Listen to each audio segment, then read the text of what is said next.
Chris Speaks here tonight with former PSC Republican candidate Robert McCollum, who made his first race this past summer against Chip Beaker. Had a very good showing, forced him into the runoff. Agreed to come back on and talk with me about a subject that's dear to a lot of people. And Robert, thanks for coming back on talking to me, man. How are you? Great to be here tonight. Well, tell me what is going on now. The Attorney General is leading a charge to shut down Victoryland in Macon County.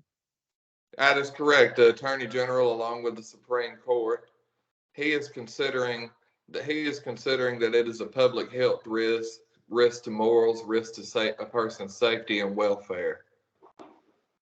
But he's deciding this on his own. The fact is, the Attorney General is hoping that he can be governor off of this.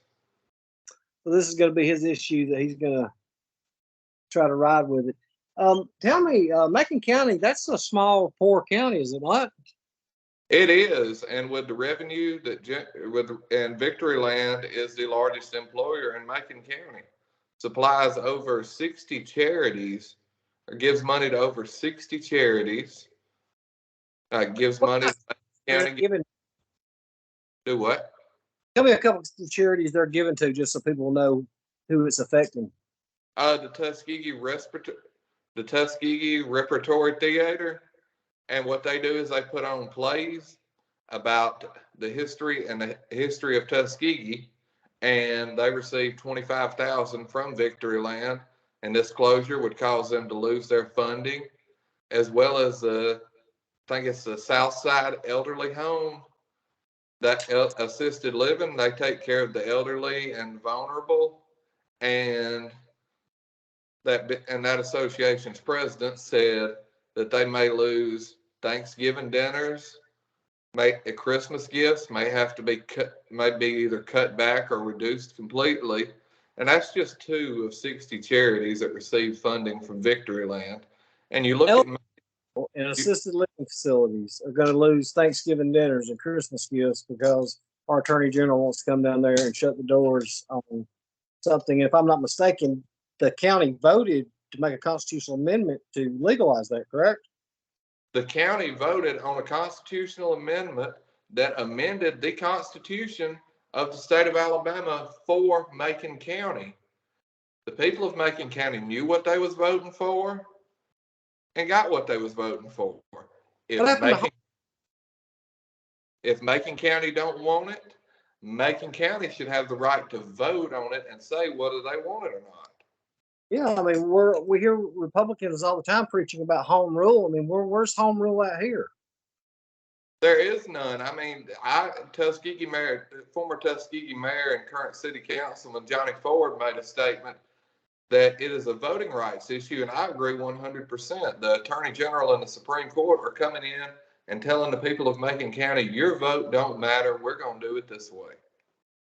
Yeah, he may have a point there, fall up under the 64 Voting Rights Act. That would be an interesting court case, see how that falls out. I mean, it seems like... Think about this. We've got just the 2 charities I named off is just 2 of 60 charities that receive funding from Victoryland. And Macon County school system could be impacted. They could lose personnel, infrastructure, extracurricular activities. So you're impacting these charities, you're impacting the students of Macon County. And let's talk about the workers, the hundreds of workers you've got being employed by Victoryland. When we've got rising inflation, what does he expect? Pretty well too down there.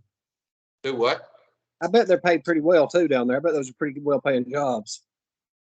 They're fair. You can make a living off of them. Yeah.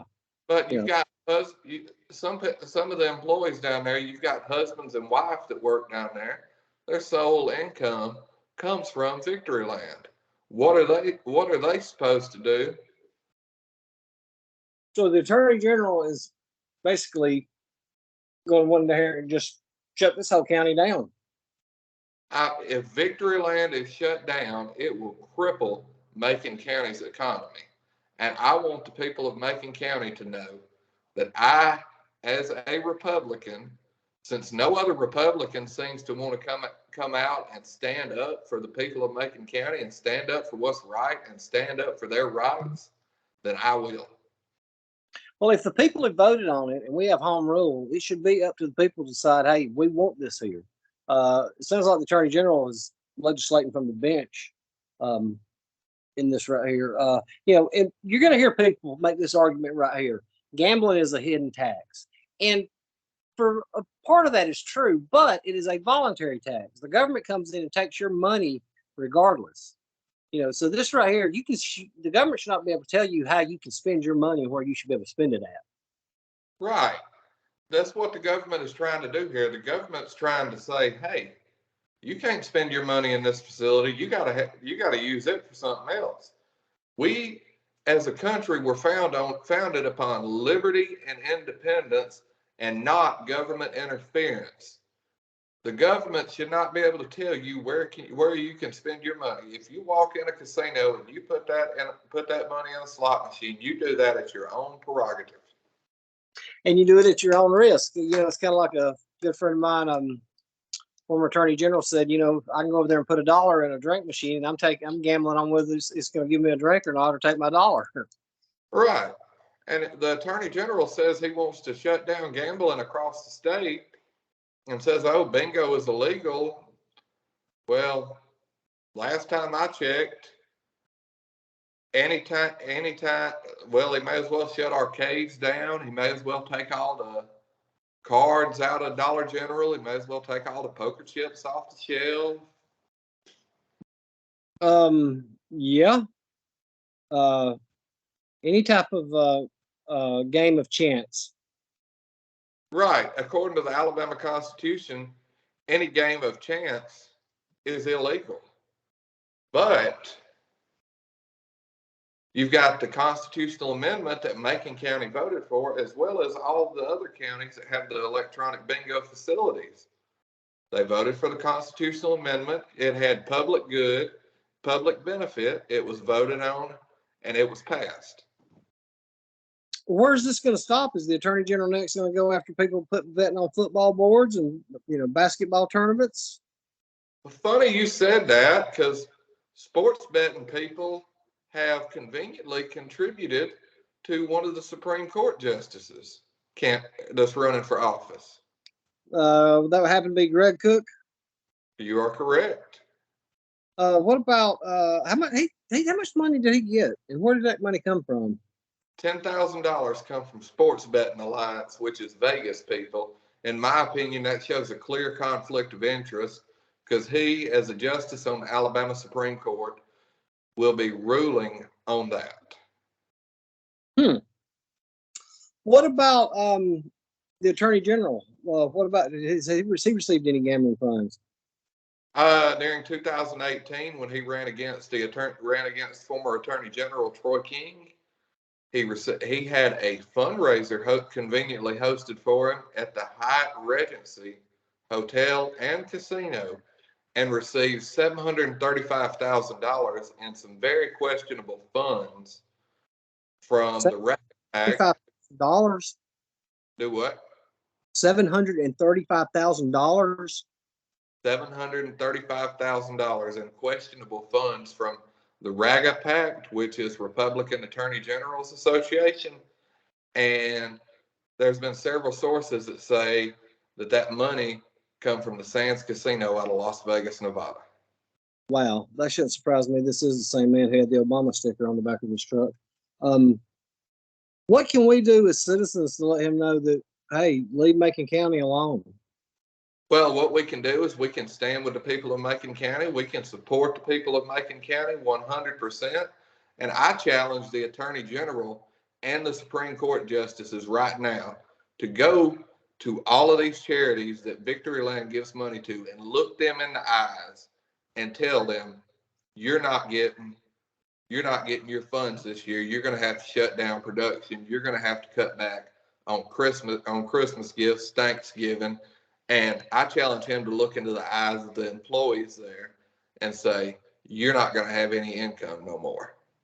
Your kids aren't going to have Christmas. You're not going to have Thanksgiving. Your grandma's not going to have a place to live. You're not going to be able to teach kids about what happened at Tuskegee with the Tuskegee Institute, the Tuskegee Airmen. There's a lot of history that happened there.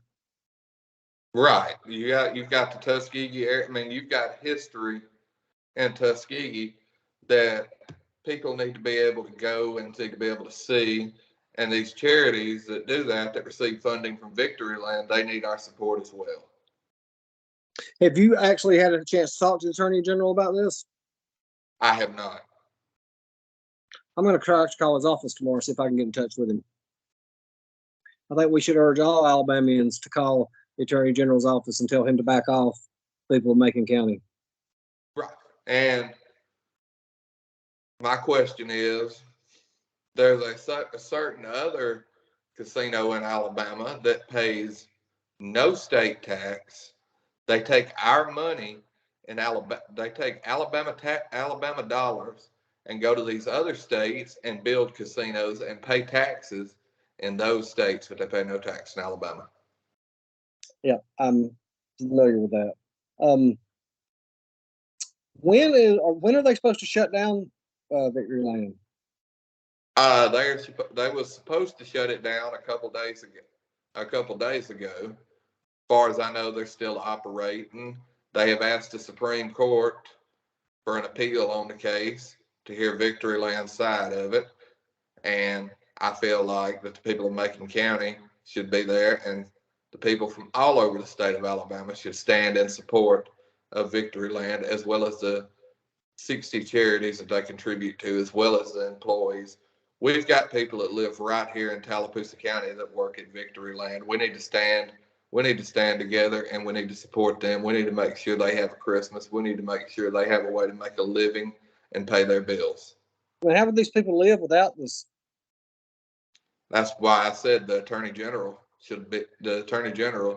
if he wants to go all the way through with this, he should have the courage to look these people in the eyes. I don't think the man has the courage to go down and look these people in the eyes. I think he's hiding behind cameras. I don't know one way or the other. And if they want to go as far as to try to raid the facility again, I think the Attorney General should be there as well. Instead of it just sending his troopers. Yeah, if he's going to raid it, he's the head law enforcement officer. He should be the one there leading the raid. Mm-hmm. Now, I'm not too familiar with this. If the Supreme Court does not rule their way, can they take it to federal court and get an injunction and try to fight it through the federal courts? Yes, they can fight it in the U.S. Supreme Court. Okay, so all's not lost yet. There's still hope. All is not lost yet. All we can do is support these charities, support the people of Macon County. Like I said, I support the people of Macon County 100%. I will come and stand with the people of Macon County. But do you think this ties in with the people that's wanting the lottery and not wanting the lottery? I think there's some special interest at play here. Yeah, I think you're very right on that. What else is there anything else you can add to this? I think that's all the questions I have for you on it. Well, the best thing, like I said, just we need to support, and we need to stand with the people of Macon County 100% on this. We need to make sure that these charities have their funding and are able to continue to operate and continue to have their Christmas and Thanksgiving different dinners. Be able to look after the elderly in the assisted living homes, and be able to support the theater showing that shows the history of Tuskegee. We need to be able to support the Macon County school system as well. If Victoryland shuts down, Macon County's economy will be crippled. I admire you for taking this stand, Robert. Such a young man, at such a young age, take this stand with these people right there. It shows a lot of gumption about you. Go ahead. Before we get off, I'm going to lay this challenge down for the Attorney General again. Go to these charities, look in these people's eyes, and tell them that they're not having funding this year. Tell them you don't know what they're going to do. You don't know what they're going to do for their Thanksgiving. You don't know what they're going to do for their Christmas. and and look the employees in the eye and tell them that you don't know what they're going to do. Robert, thanks for coming on, man. I enjoyed it. Thank you. Have a good night. Hey, buddy.